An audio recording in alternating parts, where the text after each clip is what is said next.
Il y a une place sur ce canapé là, personne ne veut se mettre là? Ils ont tous peur. N'ayez pas peur. C'est parce que tu sens le aussi.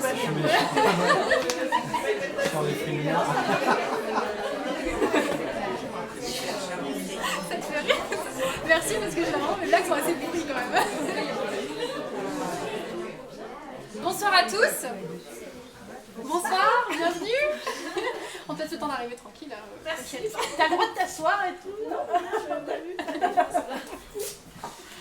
Bon, pour ceux qui ne nous connaissent pas, donc je vous présente Patricia. Et voilà, moi c'est Eva. Donc on a le plaisir d'organiser en partenariat donc, avec la marque Auvergne les apéros. Donc l'objectif des apéros, c'est de montrer qu'il y a plein de choses qui se passent sur notre territoire et puis de s'aider entre nous, de donner des idées, des contacts et de se lancer aussi, de présenter les projets devant les gens parce que c'est pas simple de le faire. Donc merci à tous ceux qui se prêtent à l'exercice ce soir, merci à ceux qui reviennent après l'avoir fait la dernière fois. Donc c'est cool, ça veut dire que c'est pas si traumatisant que ça, ou alors que c'était un peu ça. Voilà, donc la marque Auvergne qui organise ces événements, donc c'est une association qui promeut le territoire et puis toutes les actions qui s'y passent et son dynamisme, et puis comme ça on se rappelle qu'on n'est pas tout seul et qu'on n'est pas perdu et qu'on n'est pas isolé et que finalement quand elle c'est cool. Voilà, et donc pour montrer encore plus loin que ce petit bar ce soir, qu'on remercie d'ailleurs, merci Jean-Pierre de nous accueillir toujours avec beaucoup de bonne musique et de bonne humeur. On a le canotier et on a le connecteur, on passe à une autre lettre de l'alphabet, qui est là pour couvrir l'événement et qui nous fait un live Facebook, donc salue les gens ailleurs. Si vous avez des questions, n'hésitez pas et puis on essaiera d'y répondre aussi. Qu'est-ce que le connecteur? Alors, je nous présente. Donc avec Lola ici présente, moi j'ai des petites notes parce que je suis pas très à l'aise. Donc en fait on travaille au Connecteur, donc c'est un média qui est sur l'innovation à Clermont. Donc voilà, donc on traite de l'innovation qui est sur le territoire auvergnat principalement. Et en fait ce qu'on aime faire c'est couvrir des événements qui sont liés à l'innovation et à l'entrepreneuriat. Et donc on vient au titre de média à tous les apéros qui se passent donc en Auvergne pour les couvrir et donc les diffuser plus largement sur nos réseaux sociaux. Donc vous pouvez jeter un œil à nos réseaux sociaux, à notre site web. On fait pas mal d'articles sur des entrepreneurs, sur plein de projets. Donc voilà, je vous invite à jeter un petit coup d'œil. Par ailleurs, si vous souhaitez aussi nous partager des infos, rentrer en contact avec des personnes ou même organiser des événements avec nous, n'hésitez pas à venir nous voir à la fin. Voilà, ça peut être l'occasion d'échanger. Donc voilà. Je vous souhaite un bon apéro à tous. Bravo.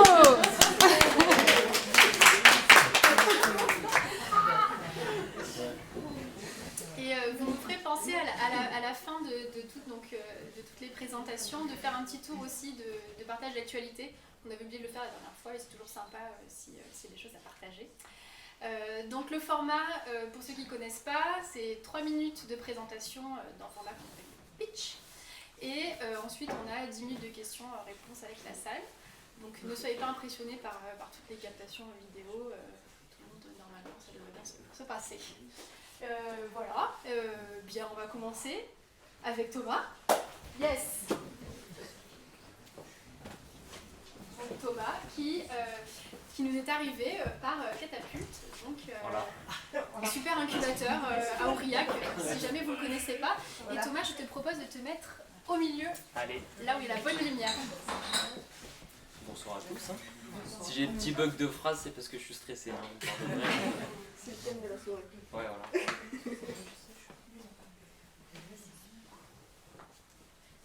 voilà. vas-y. quand je veux. Donc bonsoir à tous. Tout d'abord, je voulais vous poser une question. Est-ce que vous avez déjà utilisé la plateforme Vinted pour faire des achats de vêtements de seconde main? Oui. Donc moi je l'ai pas mal utilisé et au final je me suis rendu compte que le retour sur l'expérience était assez mauvais. Entre les gens qui veulent pas payer, les gens qui vous envoient un produit et il arrive, il y a des trous, etc. Donc au final j'ai arrêté de l'utiliser. Et c'est vrai que je suis un grand sportif, je fais beaucoup de sport et j'ai beaucoup d'affaires de sport, d'équipement. Donc pour moi c'était cool aussi de vendre mes affaires, de me faire un petit peu d'argent, de donner une seconde vie aux vêtements. Donc je trouvais ça assez dommage et je me suis rendu compte qu'autour de moi beaucoup de gens avaient du mal à acheter sur ce type de plateforme et à revendre aussi. Donc c'est de là qu'est partie la problématique pour créer mon entreprise. Donc j'ai décidé de créer une entreprise qui va être spécialisée dans la vente de vêtements de seconde main, donc dans 3 secteurs d'activité. Donc les sports motorisés, donc tout ce qui est moto, enduro, trial, l'équitation et tout ce qui est sport de montagne. Donc parce que c'est des sports où les sportifs n'ont pas encore l'habitude de vendre leurs vêtements sur les plateformes, donc, ou alors ils font sur des groupes Facebook privés, mais bon, c'est pas très pratique. Donc le but va être de racheter sous forme à l'unité ou sous forme de lot les vêtements. Donc par exemple pour des parents qui ont des enfants qui grandissent assez vite, ça va être de racheter par lot tous ces habits. Donc sur mon site internet, il va y avoir un formulaire que vous allez remplir. Vous allez voir suivant les marques et l'état des vêtements si vous êtes éligible ou non à la reprise des vêtements. Si c'est bon, on vous envoie un bordereau, vous le collez sur le paquet, vous l'envoyez. À compter de la réception des produits, on fait une vérification donc pour voir s'ils sont en bon état, s'ils sont authentiques. Et si c'est bon, vous avez un virement qui va être effectué sur votre compte. Et s'il y a un problème, on peut vous renvoyer soit les vêtements à votre charge ou alors les donner à une association. Et après, les vêtements vont être revalorisés, donc on va les nettoyer, les remettre en bon état, pour ceux qui vont être trouvés si on veut. Et sinon, les remettre en photo sur notre site internet. Donc ça va un peu professionnaliser cette vente. Ça va proposer du coup aux acheteurs aussi de faire des retours. Et voilà. Donc voilà. Si jamais vous avez aussi des vêtements chez vous qui ne servent pas de sport, n'hésitez pas à venir me voir. Merci. Oh, t'es large.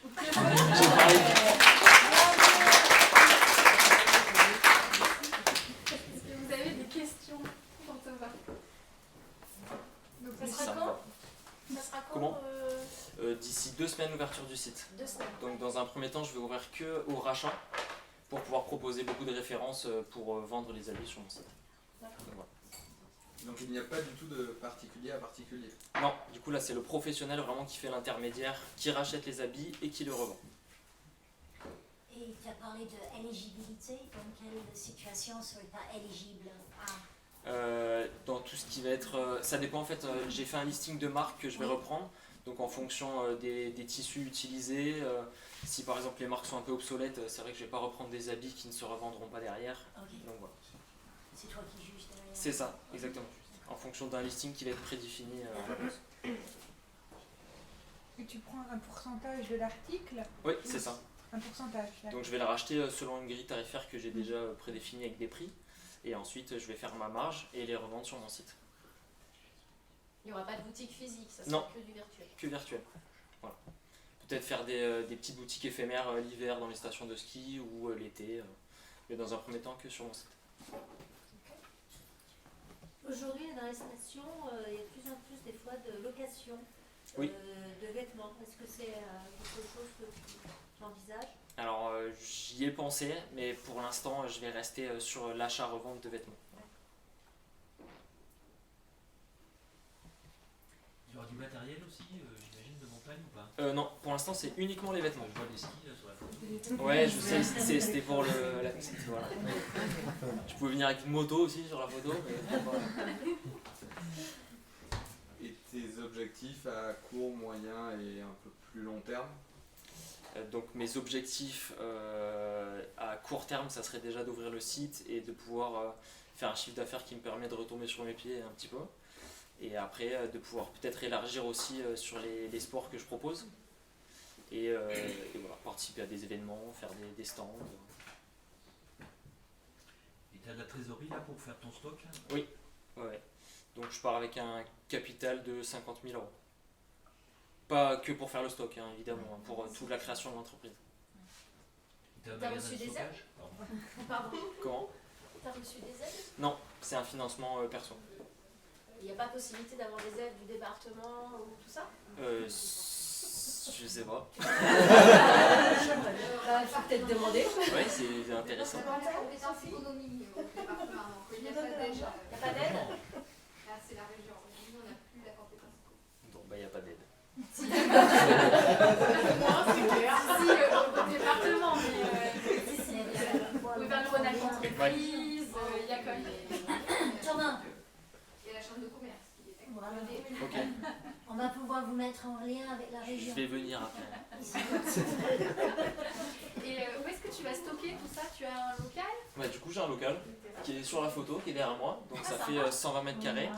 Et voilà, c'est mon bureau, studio photo, local. Il est où? C'est à côté de Calvinet. Voilà. Et du coup, c'est à mes parents, donc pas de loyer, rien. Très pratique. Et donc, du coup, moi j'ai un tas de vêtements de marque hyper bien. Ouais. Je les amène à ton local ou tu viens chez moi? Non, c'est sur le site internet. Il y a un formulaire à Ok, remplir. un truc que j'ai pas compris. Ok, d'accord. Ok. Ça va? On te les envoie. Ouais, c'est ça. Oh, ok. Donc en Vous fait, allez je avoir les une vends à toi. application. Exactement. Je comprends. Ça y est. Vous allez avoir une application. Pour l'instant, pas l'application, ouais, un site internet. Et après, parce que ça a quand même un sacré coût, une application. Donc, voir si c'est intéressant de faire une application. Tu dis vous êtes plusieurs? C'est tout seul? Non, je suis tout seul. Tout seul? Ça fait plus Pas pro. dans ta tête, je veux dire. Ouais, je suis aidé par Catapulte. Non mais en fait ma mère du coup qui avait une entreprise avant et qui est à la retraite m'aide aussi un petit peu sur le projet. Et tu travailles encore à côté Non, j'ai fini mes études en septembre, j'ai fait une école de commerce et du coup je me suis lancé directement dans le projet à fond.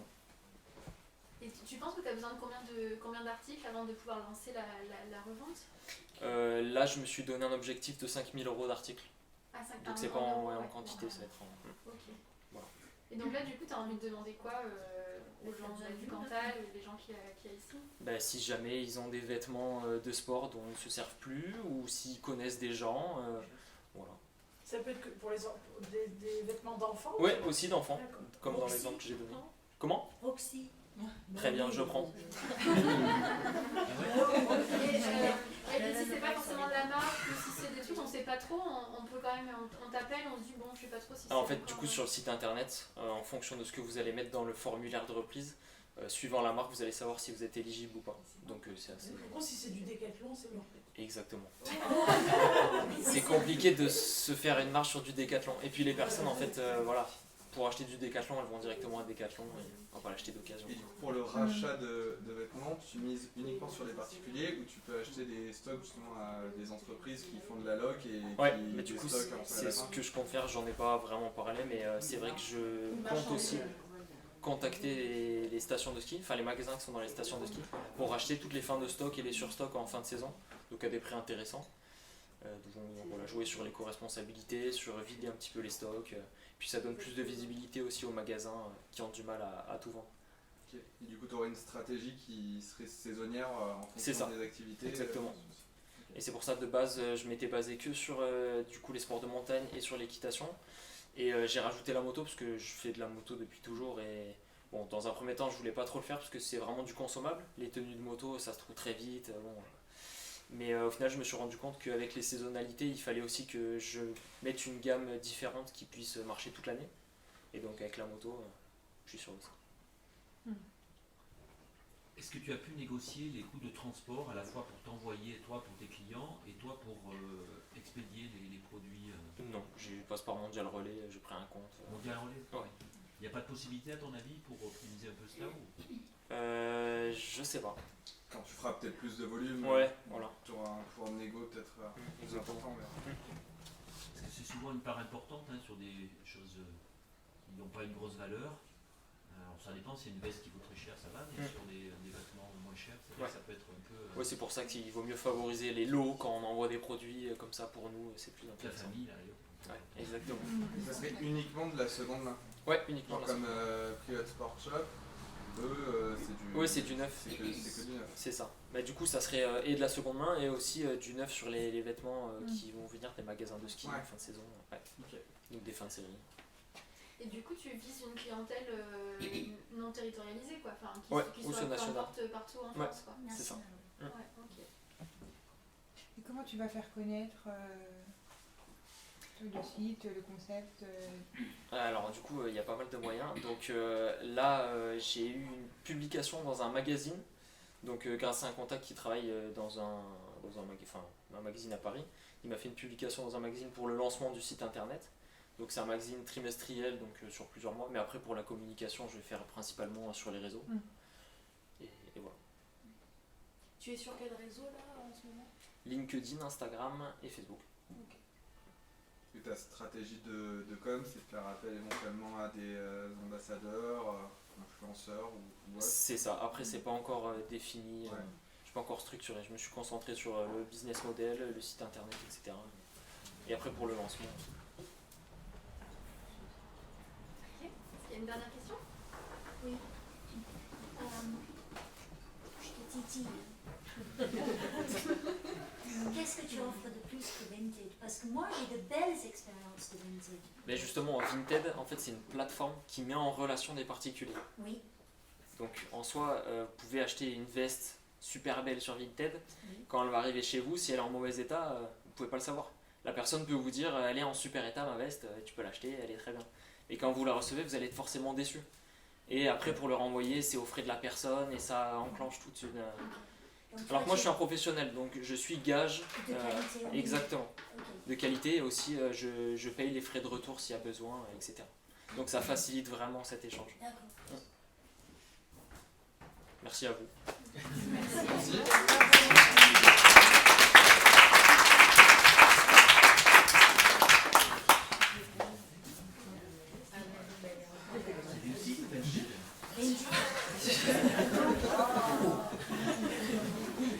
On va maintenant passer dans un autre registre.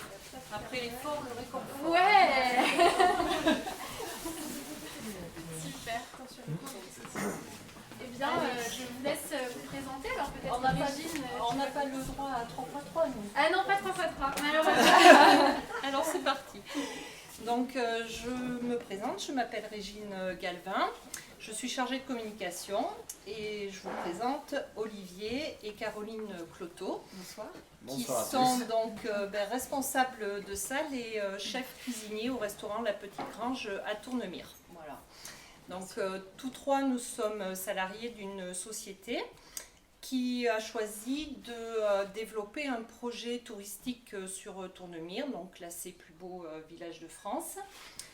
C'est un projet qui est en 2 phases, avec le restaurant Salon de thé, qui a ouvert ses portes donc au mois de juin. Et la deuxième phase, c'est horizon 2023, avec un complexe hôtelier haut de gamme qui est en cours de construction au contrebas du village.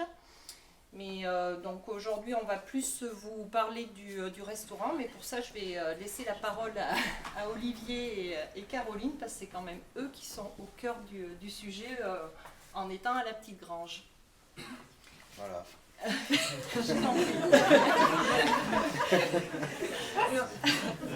Bonsoir à tous. Bonsoir Olivier. Bon, et ben écoutez, moi c'est Olivier, donc je suis chef cuisinier, voilà. Donc on arrive de La Rochelle. Et donc on a été choisi pour fonder ce projet professionnellement, comment dire. On a été choisi en fait pour ce projet parce qu'on travaille en collaboration avec un chef étoilé, Xavier Taffard, qui est de Royan et c'est un ami à nous en fait. Donc il nous a mis sur ce projet-là. Et après on a fait de belles rencontres avec nos patrons, les fondateurs du projet. Et donc on est sur un restaurant bistronomique et on travaille avec des produits donc locaux et on fait apporter aussi du poisson de chez nous. Et un petit peu d'huîtres, coquillages, voilà. Oui, alors on valorise quand même les produits du terroir, hein. On s'est inspiré de vos superbes produits, des choses, des produits qu'on ne connaissait pas, qu'on connaît plus ou moins. Si, enfin surtout les recettes, on va parler de recettes plus que de produits, puisqu'on les connaît forcément les produits.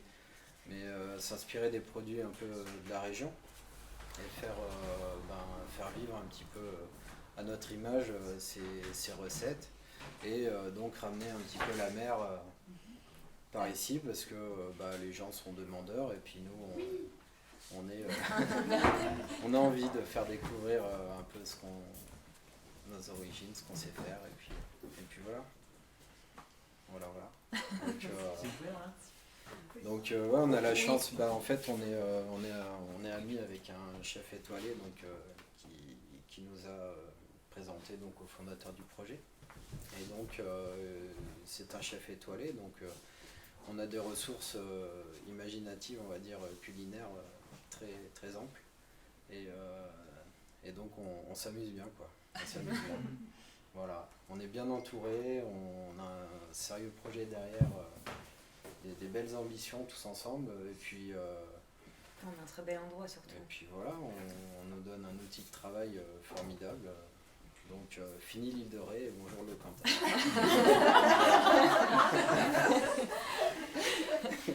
Merci beaucoup. De quoi vous avez besoin aujourd'hui pour votre projet? On a besoin de belles rencontres. On a besoin de découvrir la région. Ça c'est pour moi. Travailler avec des producteurs aussi. En cuisine, je m'affaire à aller rencontrer des producteurs, de tout type. Voilà. Ils savent pas encore pourquoi tu regardes Nick, mais je ne dirai rien. On vous a mis une petite feuille en fait sur le manche de boue qui est juste derrière le bar.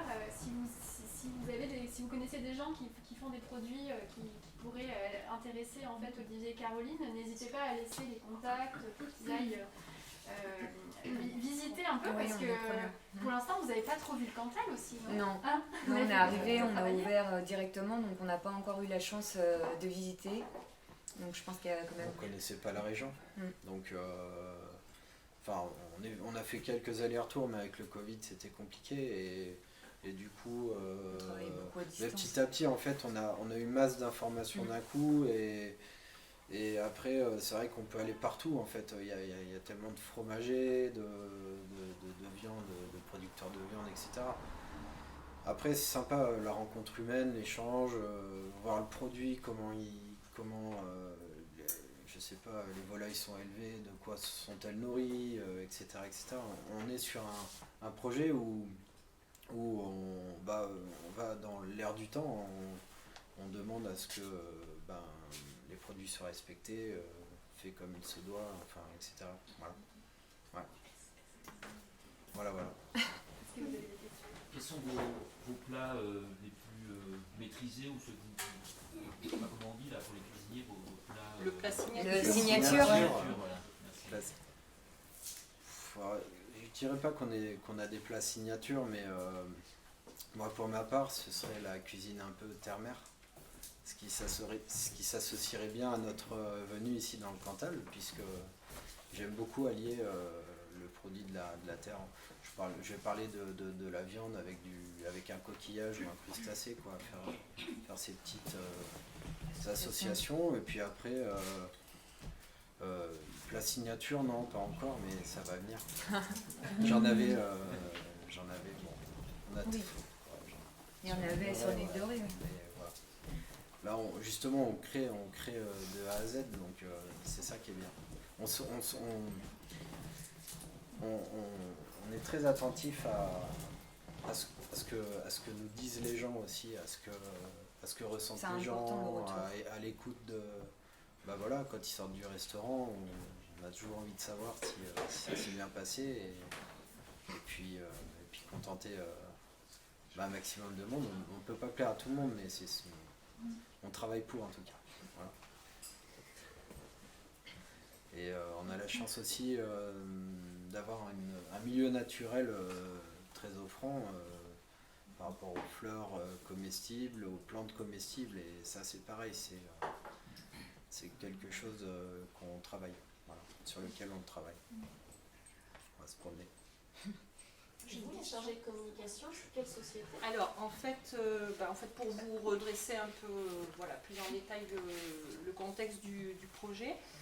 Donc c'est un projet qui est porté, on l'a vu peut-être au début des slides, par Michael et Christelle Boyer, que vous connaissez peut-être en tant que dirigeante d'une société massiacoise qui est CMF Structure, voilà, qui est spécialisé dans la construction métallique. Et donc en fait ils ont souhaité diversifier leur activité. Et pour des raisons d'attachement personnel au village de Tournemire, ils ont implanté et développé le projet sur Tournemire. Et donc tous les trois, et plus Nathalie qui est là dans la salle en tant que serveuse, on est salariés de cette société-là. Et il manque une personne, mais que vous avez peut-être vu si vous êtes lecteur de la presse, qui est Clara Holz, voilà, qui est épaule Olivier en cuisine et qui s'occupe plus de la partie pâtisserie. Voilà, donc on est tous salariés de cette société-là.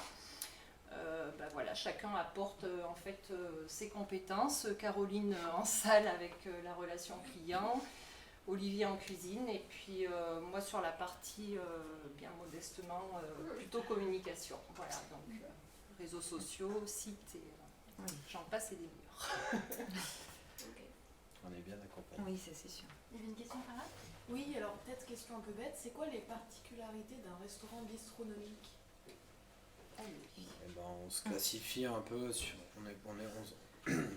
On n'est pas une brasserie, on n'est ni un gastronomique, mais on se classifierait un peu sur des mélanges de saveurs un peu différentes d'un restaurant de brasserie basique, on va dire. Et puis c'est du 100% fait maison et on a un rayon de 100 km à peu près au niveau des producteurs pour l'instant. Maximum.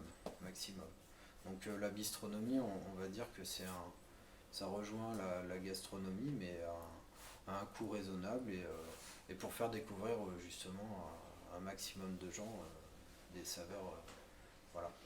On ne connaît pas forcément. Et à terme, l'objectif c'est d'aller vers l'étoile ou pas forcément? Oui. Oui. Alors C'est déterminé. Hein. Alors, plus sur le restaurant qui est à venir dans le cadre du complexe hôtelier. Donc où là il y aura un restaurant 40 couverts parce que pour l'instant la petite grange c'est aménagé dans une petite grange comme son nom l'indique au cœur du village. Ce qui viendra, Voilà. c'est vraiment on a à cœur de bien faire et puis après on sera récompensé ou pas, en tout cas on espère faire de belles choses. Voilà. Et puis, aujourd'hui c'est combien de couverts? 20 couverts.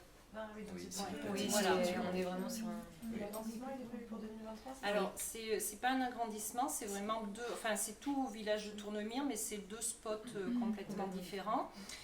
Donc là on est au milieu du village et le projet qui est en construction, et vous ne pouvez pas le manquer si vous allez à Tournemire, c'est en contrebas du village en fait, et c'est vraiment une construction à part entière avec donc une perspective d'ouverture sur le printemps 2023.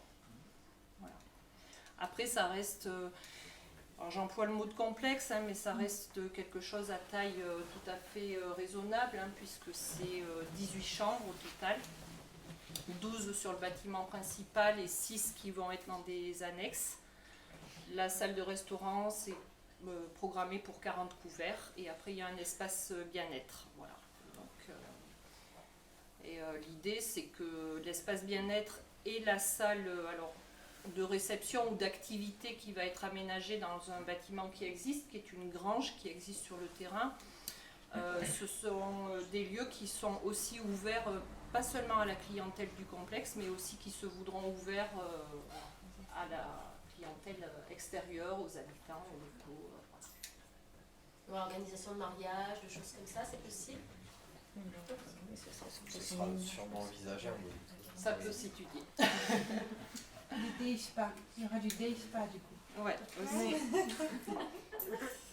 Et une question pratico-pratique en termes de délai de réservation actuellement.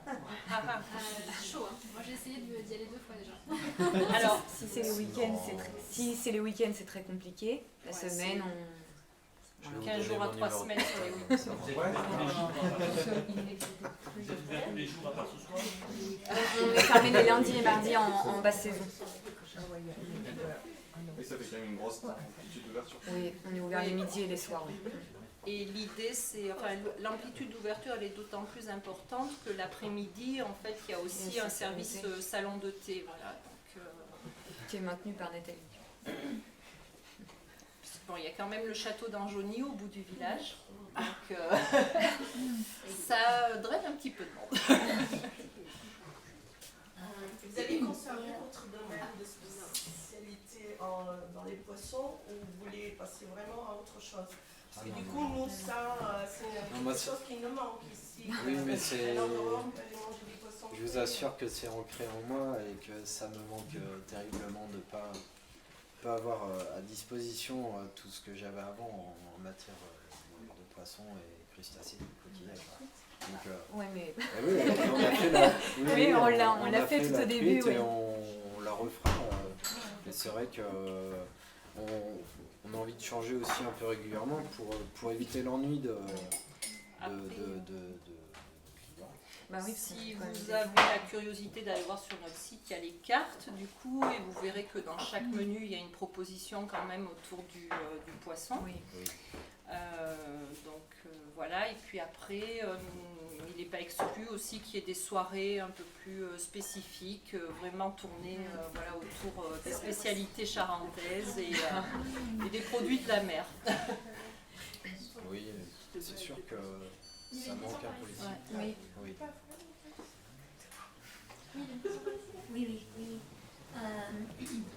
Oui, donc il y a un flux énorme de touristes à Tournemire, toute l'année, je dirais, à Salaire également, bien sûr. Oui. Donc que faites-vous pour accueillir, j'espère, le retour de tous ces visiteurs, clients étrangers? Ce qu'on fait pour accueillir, excusez-moi, j'ai pas compris. Accueillir dans le sens d'abord qu'ils puissent, par exemple, savoir que vous existez, comprendre votre carte, accéder à vos sites internet. Ah d'accord. Bah, écoutez, il y a un partenariat qui est en train de se créer au niveau du château. C'est sur nos moyens de communication actuels que vous interrogez à destination de la clientèle étrangère. Alors actuellement, donc, on a en ligne un site internet, après on utilise les réseaux sociaux, donc Facebook et Instagram pour l'instant. Et il est prévu une traduction en langue étrangère du site, à terme c'est prévu. Voilà. On n'a pas eu le temps encore parce que finalement, relative jeunesse, le restaurant est ouvert depuis fin juin 2021 simplement. Mais à terme, c'est bien prévu de s'adresser aussi en langue étrangère. Voilà. Je suis à votre disposition. C'est noté. On prendra vos coordonnées. Ça m'intéresse plus. Est-ce qu'il y a une dernière... Ça nous intéresse. Est-ce qu'il y a une dernière question? Oui. Donc moi je suis président de Plantat Business Angel, qui met en relation des porteurs de projets et des investisseurs. Et j'ai dans mes porteurs de projets un projet touristique dans le village de Tournemire, vous les connaissez? Alors, c'est-à-dire? C'est un projet de création d'hébergements insolites dans le village. Et non, malheureusement. Donc je peux vous les envoyer? Ben oui, avec plaisir. Ouais. Ben voilà. Non mais au contraire, je veux dire, non mais c'est d'autant plus intéressant que ça ne peut être que complémentaire et plus on est nombreux, mieux c'est. Merci beaucoup. Merci à vous. Merci.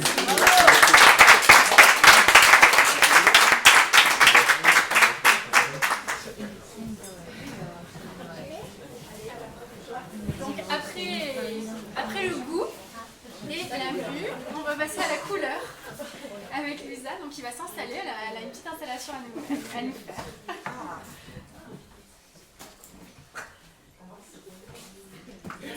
Ça vient un petit peu, donc est-ce que je peux t'aider?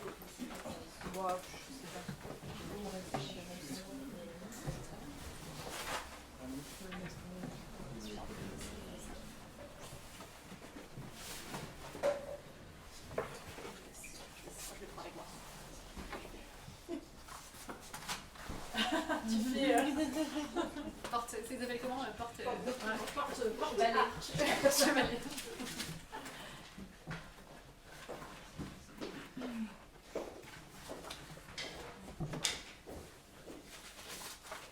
Si on les laisse sera là comme ça, on pourra aller les voir. On peut les faire passer peut-être, les Tic Tac. Allez, ouais, elles sont tellement belles.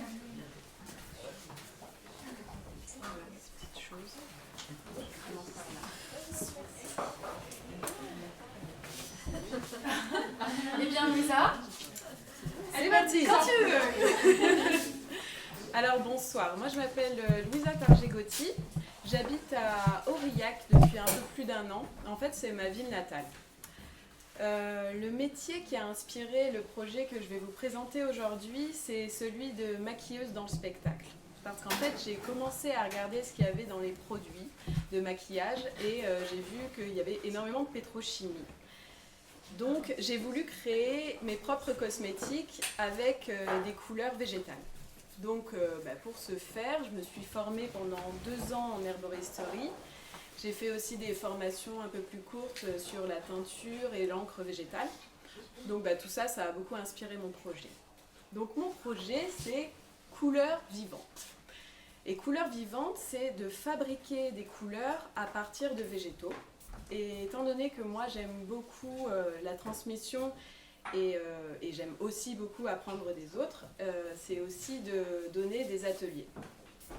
Depuis septembre 2021, j'anime des ateliers avec différentes structures aurillacoises. Donc c'est des ateliers sur l'encre végétale, la teinture végétale aussi. C'est des ateliers à durée, c'est variable, selon la structure et le public que je rencontre. En tout cas, donc toutes les œuvres là, que vous voyez là, ce sont des enfants qui les ont faites. Tout le monde est assez surpris de voir la quantité de couleurs qui peut sortir de 4 légumes, parce qu'on est en hiver et moi je travaille avec les légumes en hiver. Aujourd'hui, ce que j'aimerais, c'est trouver de nouveaux collaborateurs, de nouveaux partenaires et rencontrer des publics, des personnes âgées, des jeunes, des personnes handicapées aussi. J'aimerais aussi collaborer avec des opérateurs culturels. Donc voilà. Est-ce que j'ai du temps? Oui. Donc, j'aimerais aussi, parce que j'ai de la demande aussi pour le maquillage, apprendre à se maquiller soi-même. Et j'aimerais faire des contenus en fait pour créer soi-même ses propres cosmétiques. Merci de m'avoir écouté.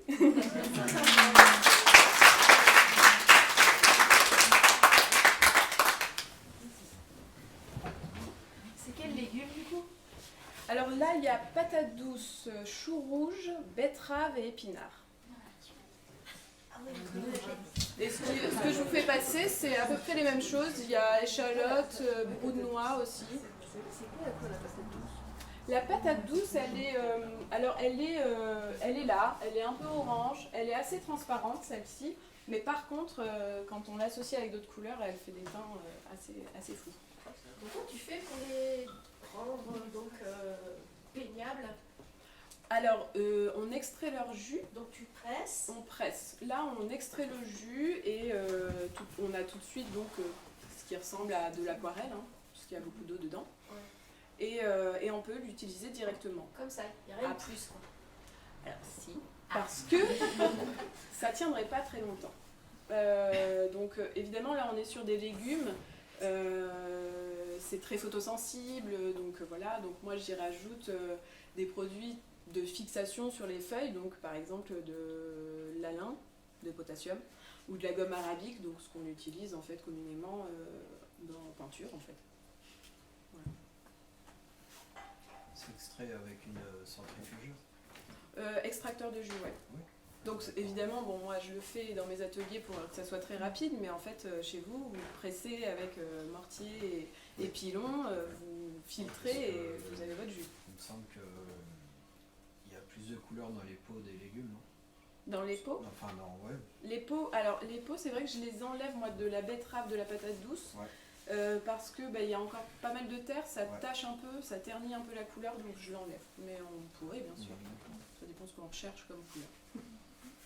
Et tu peux les garder combien de temps du coup les couleurs? Alors les couleurs, moi je les assèche, comme ça je peux les garder très longtemps. Sinon, quand c'est en jus, alors on dit souvent une semaine, il faut rajouter huile essentielle, de thym, lavande, enfin, des petites choses qui conservent. Mais moi je les maltraite et en fait, enfin je les maltraite non, mais je les garde pas au frais nécessairement et j'arrive à les faire tenir pendant 3 semaines. Mais ou sinon ça tient très bien au congèle et du coup vous pouvez l'utiliser plein de temps. Et donc aujourd'hui, qu'est-ce que tu vends? Est-ce que c'est les pots de peinture pré-emploi, les ateliers de petites joues? Pour l'instant, c'est que les ateliers. Je suis en train de créer justement une gamme pour enfants de peinture à l'eau avec des légumes. Et voilà, donc ça, je suis en train de les formuler pour que ça soit bien pour moi et bien pour les enfants. Donc, et puis après, ce que je vous fais passer, je pensais peut-être probablement vendre des calendriers, effectivement, vendre des cartes postales. C'est très sympa, c'est très chouchi. Très bien. Tu as pu faire aussi des collaborations avec des artistes ou des collectifs locaux? Pas encore. Les ateliers, tu les fais où alors concrètement? Alors concrètement, j'interviens lors de TAP, donc avec les maternelles de la ville d'Aurillac, le centre social Cap Blanc, où là j'ai eu un public adulte et senior.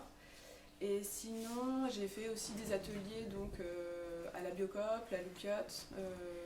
Ils vont venir aussi au marché bio de Leclerc. D'accord. On peut te faire des commandes. Des commandes, on peut te faire des commandes. On voudrait un calendrier ou... Pas encore, mais c'est possible. Je sens que ça va venir. T'as pas de support de type site ou rien? T'as pas de ce genre? Pour l'instant, j'ai rien. D'accord. Je commence vraiment tout juste et c'est vrai que c'était vraiment la première fois que je me lançais à présenter ce projet en public, d'où mon trac. Et du coup, voilà, j'ai encore rien, surtout que les réseaux sociaux c'est chronophage, donc voilà. Et du coup, c'est quoi ta structure juridique? Comment tu... Alors, je suis en contrat CAP avec Elisabeth. Non, pas avec Elisabeth, mais en tout cas, c'est mon accompagnatrice dans CAP. Voilà, je suis pour être entrepreneur salarié chez Appui Créateur.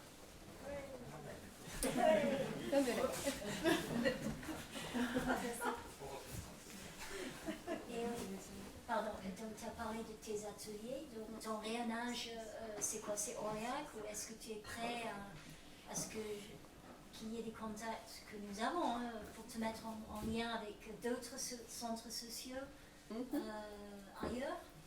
C'est ton souhait ou pas? Oui, bien sûr. Oui. De toute façon, qui veut voir cet atelier est bienvenu. Non, ce que je veux dire, c'est que je pense déjà à Aurillac, évidemment, il y a déjà beaucoup d'acteurs. Mais j'ai envie, évidemment, d'élargir le champ.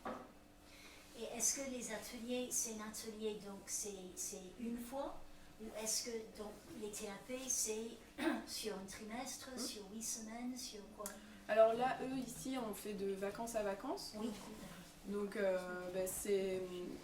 c'est bien parce qu'effectivement, on peut vraiment là parler du légume, où est-ce qu'il pousse, donc on fait de l'écologie. Les enfants se retrouvent à faire de toute façon de l'écologie, de la science et de l'art plastique. Tout ça en un. Donc finalement, le fait d'avoir plusieurs séances, évidemment, on approfondit les choses. Et en plus, je les amène sur une histoire. Là, on était sur les jardins d'Elena. D'ailleurs, il y a 3 œuvres qui sont visibles au Midi d'Elena, un restaurant rue des Carmes, où en fait, donc, les enfants ont imaginé leur jardin, le jardin de leurs rêves, quoi. Donc ça permet de raconter une histoire avec eux et de faire une œuvre collective. Mais sinon c'est des séances uniques. Oui. Voilà, d'initiation. Ça dure combien de temps, une séance? Une séance, alors la dernière fois on a fait une séance de 2h30, ce qui a permis de pouvoir non seulement extraire tous les jus, en plus de faire un super nuancier, parce qu'on ne se rend pas compte, on a 4 jus là devant nous, mais en fait on peut faire une quantité de couleurs infinie. Et en plus, donc, je leur ai fait faire une carte postale. Donc ils sont repartis avec une carte postale en plus. Donc 2h30, c'était chouette pour ça. Mais sinon, ça peut être 2 heures, c'est bien. 2 heures, c'est bien. Le coût de l'atelier? Le coût de l'atelier, moi je suis sur 50 € de l'heure. C'est pas une question, une petite suggestion peut-être. Est-ce que tu t'es déjà adressé aux médiathèques? Oui, mais pas assez intensément. C'est-à-dire que j'ai juste envoyé une plaquette qui était un peu maladroite, je pense. Enfin, je cherchais encore pas mal de choses. Et du coup, j'ai pas eu de réponse, mais je me suis dit que c'était normal. Et en fait, j'avais surtout envie de leur proposer une expo, en fait. Ouais, je pense que ça peut être bien. Toutes les œuvres des enfants, j'aimerais l'exposer d'ailleurs à l'espace Mendes France. Et pourquoi pas soit mettre la même expo à la médiathèque, soit carrément partir sur un autre projet autour des livres. Et toi, ton lieu, c'est toujours d'aller vers celui qui, voilà, tu ne reçois pas. J'ai pas de local. Voilà. D'ailleurs, j'aimerais en avoir un. Ok. Voilà. Tu voudrais quoi? Je voudrais un petit 15 mètres carrés. 15 mètres carrés. Non, oui, un local pour que je puisse travailler tranquillement avec de la lumière.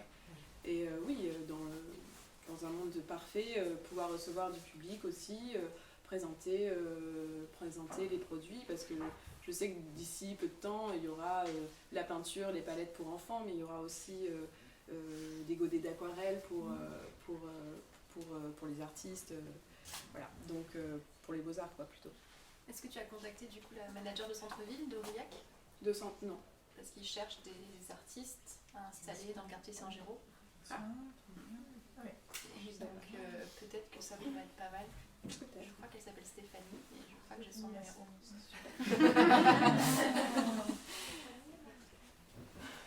Et moi, je te mets en lien avec le centre social du Caroldes, dont je suis au conseil d'administration. Merci. Avec plaisir. Est-ce qu'il y a d'autres questions, remarques? Oui. Est-ce que vous pensez d'explorer le côté organisation de mariage, parce que les cartes postales, les marque-pages personnalisées, ça peut intéresser. Ok. Les invitations, les remerciements. Oui, tout à fait, ouais. Ouais, c'est des bonnes pistes, ouais. Merci. Et il y avait peut-être une dernière piste aussi qu'on avait évoquée en préparation, c'était aussi les offices de tourisme, peut-être pour proposer des ateliers aussi, du coup dans la saison qui arrive, là. Tout à fait. Les marchés aussi. Des bons relais, donc à bon entendeur. Super. Oui. Par rapport aux 50 € de l'heure sur l'aspect économique, est-ce que c'est une valeur que tu as définie par rapport à tes projets d'investissement futur, de rentabilité, de pouvoir te rémunérer, ou c'est comme ça? Comment tu as réfléchi à ça? Alors, moi j'amène tout le matériel. Donc là, je me suis basée aussi sur l'entrepreneuriat salarié, où on enlève en fait 50%. Et comment dire, évidemment, donc c'est 25 € de l'heure que je reçois, donc moins les déplacements, moins les... Voilà, donc ça fait peu. Donc évidemment, moi au départ, j'étais à 80 € de l'heure. Sauf qu'en fait, on m'a dit non. Donc j'ai fait très bien. Donc en fait, on m'a donné une fourchette, on m'a dit le maximum ici, c'est un peu 50. Donc je me suis dit, très bien, ça va être 50 et pas moins parce que je ne peux absolument pas. Parce que je trouve que c'est très, très faible comme quelque part, pour pouvoir investir, pour pouvoir vivre, je ne vois pas comment tu peux y arriver. Ouais. Avec toute la préparation des compétences. Je peux intervenir parce que 50 € c'est vraiment pas cher et il faut revoir vos prix parce que c'est pas suffisamment payé. Pour une école, c'est pas possible de faire plus. Pour les écoles, alors j'ai réussi quand même à monter un peu parce que j'avais quand même pas mal de pas de préparation, mais d'installation et de nettoyage.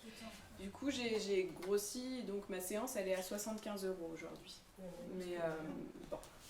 Et je peux pas faire plus. Enfin, clairement, même si on est content de moi, etc., je sens qu'il n'y a pas de. 75 € pour 1h30 hors prépa. 75 € hors prépa, bien sûr. 1h30. Ouais, c'est ça payé. Enfin, 1h30. 1 heure avec les enfants et une demi-heure de rangement, de rentrage et tout. Je sais. Je sais, en tout cas, moi j'avais proposé 80 € de l'heure directement. C'est pas assez. Je suis désolée, j'ai Voilà, moi, fait des ateliers de Noël auprès des écoles et c'est pas ça le prix. Ouais. Alors il faut vous en poser, parce que sinon vous n'allez pas pouvoir vous en sortir. Il faut C'est bien qu'ils tirent les prix au plus bas. forfaitisé ça. Un forfait beaucoup plus élevé. C'est vrai que les écoles c'est facile, mais c'est vrai. Loïc, tu as une remarque? Une petite idée sur les ateliers, c'est de faire payer par personne l'atelier. C'est-à-dire que s'il y a 8 personnes, chacun va payer la même chose. Et ça permet d'avoir un tarif beaucoup plus élevé, parce que si c'est 50 € par personne, par exemple. Non, bah non. Non. C'est pas l'idée. Oui. Oui, moi j'apporte juste une précision par rapport à ce que Lisa, que tu avais dit au sujet de l'enlèvement de 50%. Que je puisse clarifier que c'est pas appui qui enlève 50%. Ah oui, c'est parce que son salaire, elle-même en tant qu'entrepreneur salarié, et moi aussi, nous payons nous-mêmes nos charges. Donc voilà, finalement, j'ai besoin de ça pour générer un salaire. Et dans ce salaire, il y a ce que je ramène à la maison et c'est ce que je paye à l'État pour exister. D'accord. Après, il y a donc, voilà, en effet, 5% du chiffre d'affaires qui va, d'après de ça mon calcul, vers appui créateur. Oui, merci pour la précision que tu as dit. La question que j'allais Tu as bien poser, c'est pourquoi appui créateur? Pourquoi? Parce que je ne voulais pas être auto-entrepreneur. Je l'ai déjà été quand j'étais maquilleuse à Paris et j'ai pas envie d'avoir ce statut. C'est trop beau. Mais là tu as appui créateur. Parce qu'en vrai, si tu crées une boîte, tu vas te rendre compte que 50 ça va pas aller. Bah ouais, tu vas te payer quoi au final? C'est ça le vrai problème. En fait, il faudrait que tu délimites en fait, le coût que représente ton travail en vrai, c'est-à-dire le temps de préparation, ça que tu quantifies en fait.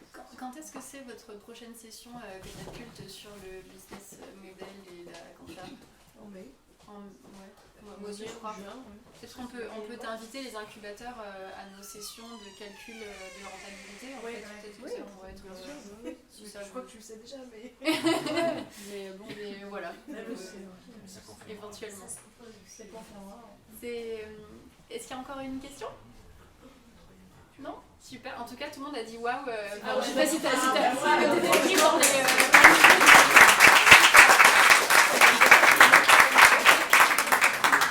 Je propose qu'on laisse tout ça comme ça, on pourra aller les consulter après quand on aura terminé, si ça vous va. Et on va passer du coup au dernier président. Ah, on va attendre Margot tranquillement, mais le temps que je mette la petite vidéo. Hop.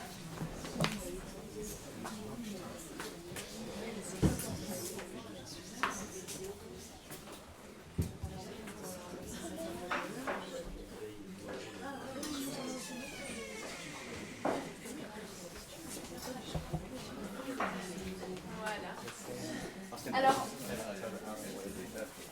donc, on accueille donc Margot Hennig, notre dernière. Donc on est passé donc du sport à la nourriture, aux légumes mangés, aux légumes mélangés avec de l'eau. Puis là on passe plutôt à l'eau. Du coup, c'était pas fait exprès, mais ça marche assez bien naturellement. Et donc là, Margot Hennig sur le stress des 3 minutes, ils se sont dit nous on va faire une vidéo qui va montrer notre lieu et on va parler par-dessus, comme ça on est sûr de parler sur les 3 minutes. Mais aussi parce que c'est mieux de montrer les images. Vous allez voir pourquoi. Et c'est parti. Donc la propriété, ça s'appelle le Moulin des 13 Vents. Historiquement, c'est nommé comme ça, donc on a gardé le nom. Et en fait, tout se passe autour de la Bertrande. Donc c'est une rivière qui passe sur la propriété. C'est une rivière de classe 1. Il y a des salmonidés. Et je suis Nicolas. Je suis suisse et américain. Et avant, je travaillais pour une ONG et je travaille dans une zone très rurale. Et j'ai construit une école et je travaille avec beaucoup de gens avec projets autonomes et c'est mon inspiration. Et en France depuis 2019, depuis 3 ans. Oh. Donc moi c'est Margot, je suis de Metz en fait et je suis arrivée dans le Cantal il y a 1 an. Je suis pharmacienne, je suis venue pour ça en fait ici, pour changer d'air. Et je travaille encore à temps plein sur 3 jours. Et le reste du temps, c'est pour le projet. Donc c'est Stevie, le chat du Nicaragua, et Louis, notre chien. Et donc on est à 10 minutes en voiture de Saint-Hylide, donc c'est vraiment perdu. Voilà. Et en fait, c'est la seconde plus grande pisciculture en Europe il y a 50 ans. Voilà. Il y a 50 ans que c'était comme ça. Donc après beaucoup de rénovations, déforestation, parce que tout était à l'abandon pendant 30 ans. Donc avant, c'était comme ça. Ou encore comme ça. Donc ça, c'est une cuve de pisciculture qui est complètement naturelle. Maintenant, c'est comme ça. Donc on a retiré toute la terre et mis en service une cuve de pisciculture. Avant, c'était comme ça. Et aujourd'hui, voilà, tout est c'est en rénovation encore. Et pour le moment, il y a des gîtes qui fonctionnent. Donc on accueille une dizaine de personnes pendant la saison touristique. Et en fait, sur la rivière, on aimerait bien mettre un moulin hydroélectrique pour pouvoir déjà produire notre électricité et être en toute autonomie. Et aussi faire une passe à poissons pour leur permettre de remonter le courant. Parce que là, c'est pas possible en fait, ça n'a pas été fait pendant le barrage. Et donc ça, c'est le canal qui amène l'eau sur la propriété, qu'on veut aussi dégager, parce qu'il y a de la sédimentation qui est arrivée là pendant 30 ans, donc il faut tout dégager. Et sur toute cette grande propriété, on aimerait bien créer un camping sauvage écologique. Donc voilà, c'est comme ça. Et on aimerait aussi créer des huttes écologiques, des cabanes en bois, pour les gens qui veulent une expérience un peu plus haut de gamme et confortable. Et c'est très intimiste, il n'y aura pas beaucoup de spots. Donc voilà à quoi ça ressemble. Il y a de l'eau partout en fait. Donc il y a des bassins avec les poissons. Et il y a la rivière de la Bertrande qui passe sur la propriété. C'est très sauvage. Et notre côté ferme, donc on a planté un verger avec des arbres fruitiers. On veut se servir des cuves de pisciculture pour faire des jardins en hugelkultur, donc c'est un certain type de permaculture. On aimerait bien avoir des animaux et des ruches. On aimerait aussi transformer les produits, notamment les truites qu'on élève, en truites fumées et gravlax. Et d'autres produits aussi à destination des campeurs et des visiteurs. Donc comment vous pourriez nous aider, c'est en nous suivant sur Instagram, le Moulin des 13 Vents, et aussi on récupère toute la terre, les gravats et les pierres pour combler les cuves de pisciculture, pour pouvoir l'exploiter. Et aussi, si les gens veulent organiser des formations pour les constructions écologiques, forcément ça nous intéresse. Voilà.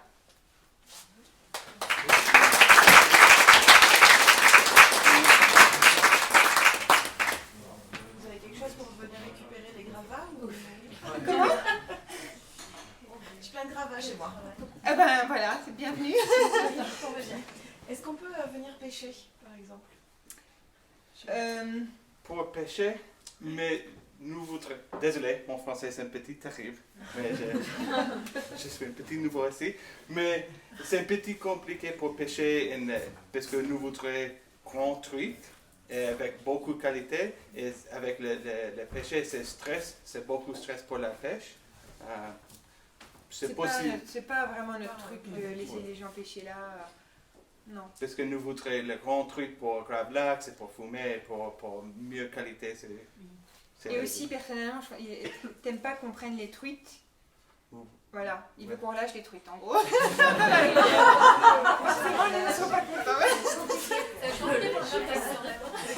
Ah oui, non, pas celle qu'on élève, hein. Pas celle qu'on élève. Celle qu'on élève, c'est pour manger, voilà. Et qu'on veut, donc pas nombreuses, mais grosses et de qualité, quoi. Leur laisser beaucoup d'espace, voilà. Mais dans la rivière, voilà, on n'aimerait pas que les gens viennent appauvrir la rivière, en fait, des poissons. Voilà. Comment vous allez faire si vous faites un camping sauvage? Parce qu'il y en a qui vont peut-être y songer tout de même. Il va falloir...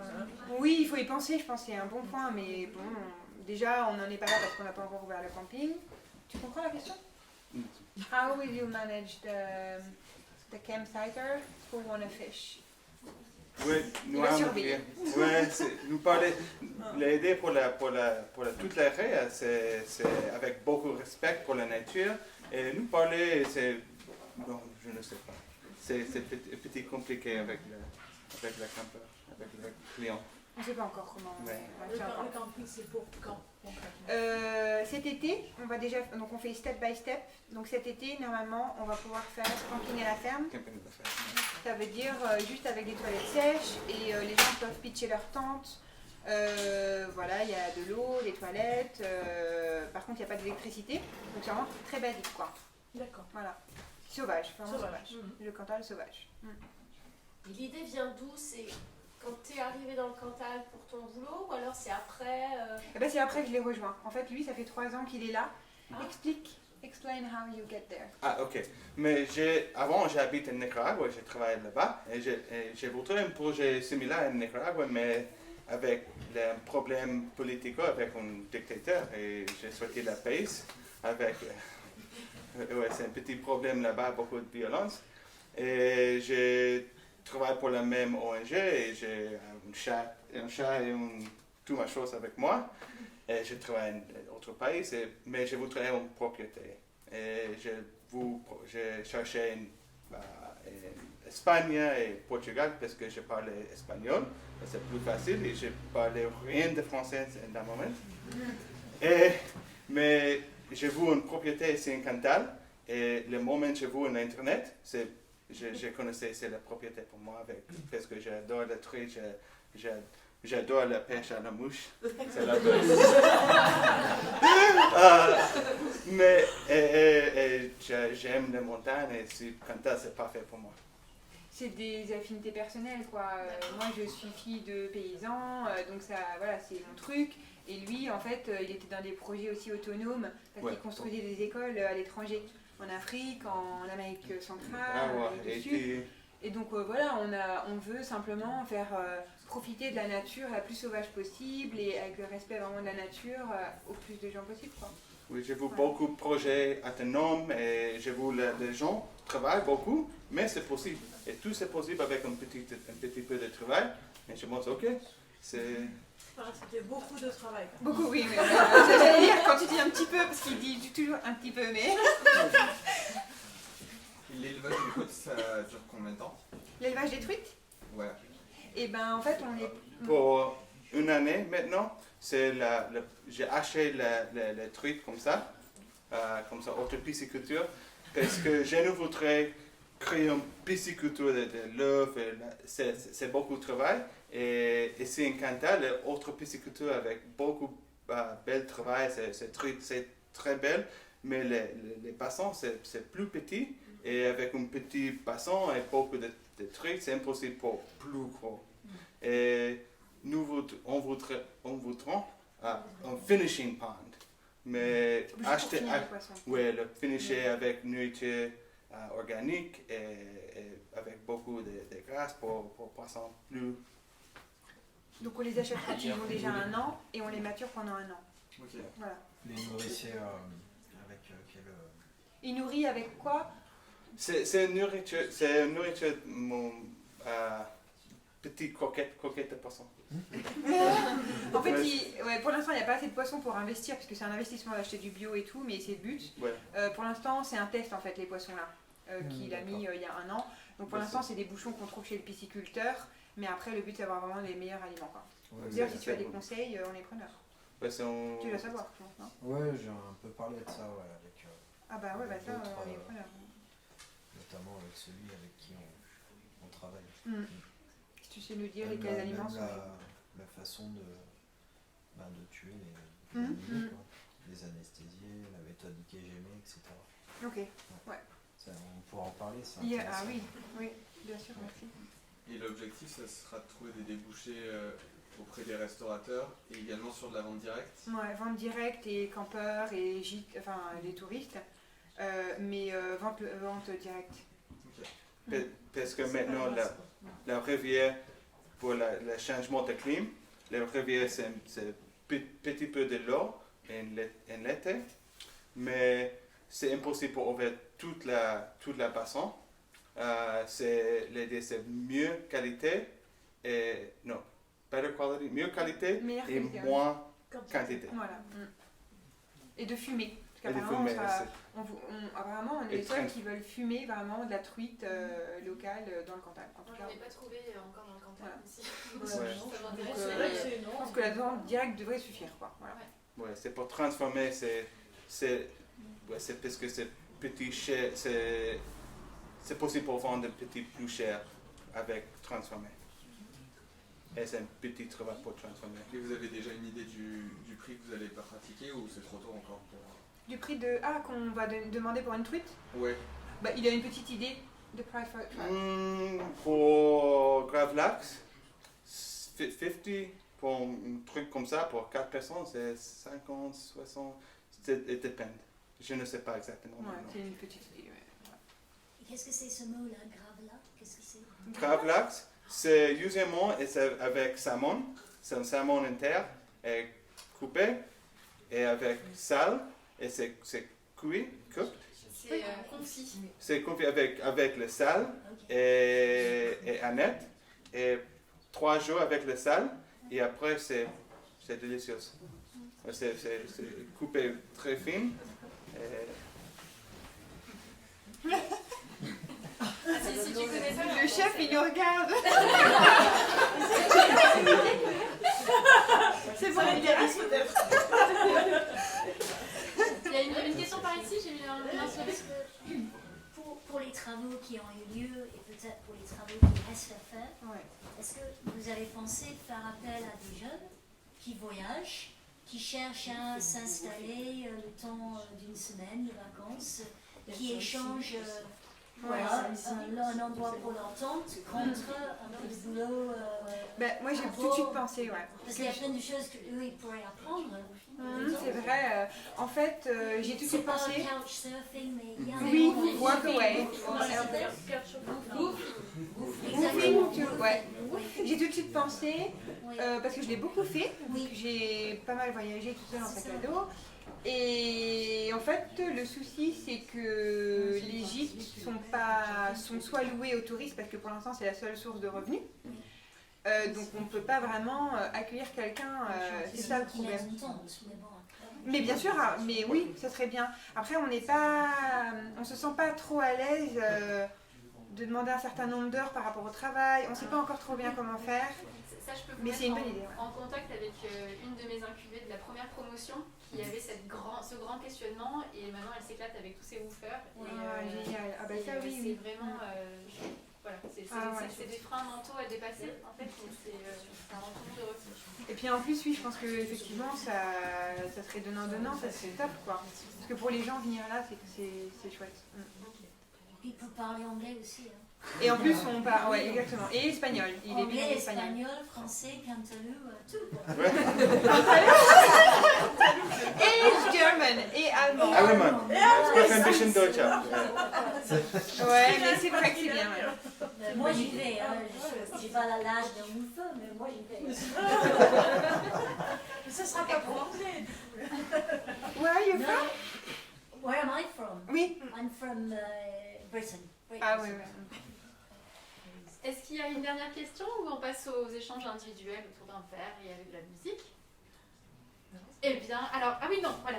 Je m'étais promis de pas oublier cette fois-ci. On va faire, juste avant de tout clôturer, donc merci beaucoup Margot et Nick pour votre présentation. Si quelqu'un ici a quelque chose à partager sur des petites actualités, des conférences à venir, des choses qui arrivent. Oui! Les amis de Catapulte, qu'est-ce qui est en train de se passer chez Catapulte en ce moment? On a un appel à projet. Ah oui! Je suis désolée. Non, simplement on a un appel à projet qui est en cours. Enfin, juste pour repréciser, pour ceux qui ne connaissent pas Catapulte, on a un incubateur d'entreprise. Donc on accompagne des porteurs de projets innovants dans le développement et la création de leur entreprise. Et donc là, c'est notre deuxième appel à projet qui est en cours jusqu'au 11 avril. Et l'idée, en fait, voilà, c'est de recevoir des candidatures. Et ensuite, Clément s'occupe de l'accompagnement. Comme Thomas. Voilà, Thomas était un de nos incubés, donc il est dans la promotion en cours. L'accompagnement se prolongera certainement au-delà de mai, car il a intégré la promotion en cours de route. Mais dans l'idée, c'est d'avoir entre 6 et 8 porteurs de projets sur une durée de 8 mois et on va les accompagner en fonction de leurs besoins. Donc il y a différentes thématiques qui sont abordées, c'est pas uniquement le parcours classique de création d'entreprise. La dernière fois, c'est Loïc Sanchez qui est ici présent, qui est psychologue social, qui a fait une intervention sur la gestion du stress et la gestion aussi des imprévus, et donc le stress que ça peut générer.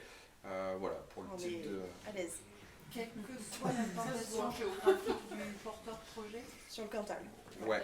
Nous, en fait, la finalité, comme critère de sélection, en gros, il y a le côté innovant, original du projet, donc quelque chose qui n'existe pas localement ou qui répond à un besoin de territoire. Souhaitant se diversifier. Voilà. Et ensuite, par contre, la finalité, c'est l'implantation locale et durable du projet. Donc, tu vois, ça, on essaye de le sentir avec le porteur, si on sent que le projet il peut partir du territoire. Bien sûr, on ne va pas l'accompagner puisque nous, l'objectif, c'est de participer à l'attractivité du territoire et la rétention des talents. Un projet qui serait à cheval sur, en l'occurrence limitrophe et donc forcément débordant sur des départements voisins. C'est bon aussi. C'est possible, voilà. Elle a des idées. On n'est pas sectaire à ce point, donc oui, on accepte d'aller un peu au-delà de la frontière du 15. J'ai changé de casquette là.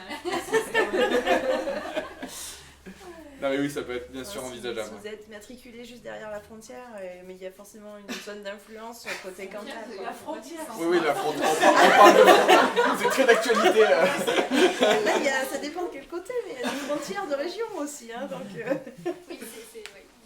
Après, ça reste si c'est la région Auvergne, c'est plus simple pour les incubateurs. Oui. Parce que côté sud-ouest. Pas sectaire, enfin.